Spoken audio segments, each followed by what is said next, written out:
هنعمل غدوة سريعة ومش هتاخد وقت وكلها في حلة واحدة وبجد طعمها خطير. هنعمل المبكبكة. هجيب الحلة احط فيها معلقة سمنة كبيرة، وبعد كده هنزل بصدور الفراخ. عندي حوالي نص كيلو مقطعاه مكعبات كبيرة بالشكل ده، وهفضل بقى اشوحهم في السمنة دي لغاية ما ياخدوا لون كده جميل. وبعد كده هبدأ انزل عليهم بفلفل حراق، وده اختياري بس بيدي طعم حلو. ده ان انا اقلبهم مع بعض كده لغاية ما الفلفل يعني هيبقى خلاص خد هو كمان لون.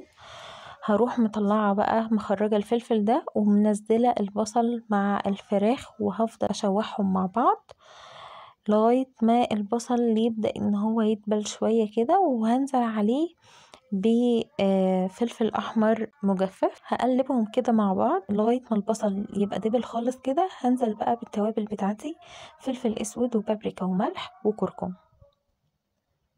هقلبهم بقى مع التوابل، وبعد كده انزل بالطماطم. عندي حوالي نص كيلو من عصير الطماطم او من الصلصة براحتكم. نص كيلو من عصير الطماطم الفريش. وبعد كده هسيب الفراخ بقى على نار هادية كده في الصلصة لغاية ما تتشرب شوية من الصلصة دي وتستوي تكمل سوا. وبعد كده لو موجود بقى كمان معلقة صلصة من الجاهزة ممكن نزودها. اول ما الصلصة تقل والفراخ نتأكد ان هي استوت كويس قوي، هنروح بقى مزودين مية على حسب كمية المكرونة اللي احنا نستخدمها. المهم ان المكرونة تبقى مش باينة من الصلصة او من المية يعني اللي احنا هنزودها. وعلشان احنا المفروض الاكلة دي بتبقى جوسي قوي، وعشان برضو المكرونة ما تتهريش، فهنعمل ايه؟ هنزود مية تغلي غلوة، وبعد كده هننزل بالمكرونة ونغطي بقى المكرونة بالمية. يعني لو لقينا ان المية قليلة هنغطي بقى، هنزود مية تاني عشان تغطي المكرونة بالشكل ده. شايفين المكرونة مش باينة خالص اهو في الحلة. وبعد كده هنسيبها بقى على نار متوسطة لهادية، بس مش هادية يعني، هي مش هادية قوي، لا هي متوسطة مايلة لهادية. هنسيبها بقى على النار كده تاخد وتدي مع بعض لغاية ما المكرونة عندي تستوي وتبقى بالشكل الخطير ده. شايفين بقت مستوية ومفلفلة مش معجنة.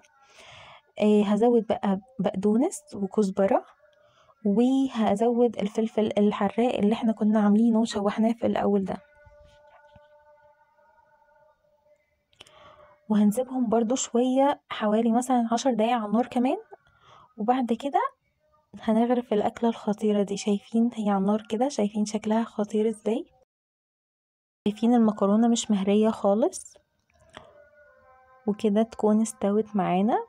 ونغرفها بقى في طبق كبير كده. شايفين شكلها عامل ازاي؟ مكرونة كل واحدة لوحدها. شايفين جوسي خالص، والفراخ مستوية جدا، عشان احنا طبعا اتأكدنا في الاول ان هي استوت قبل ما نحط مكرونة وقبل ما نحط اي حاجة. شايفين شكلها خطير ازاي؟ جربوها وقولولي رأيكم، واشوفكم على خير الفيديو الجاي.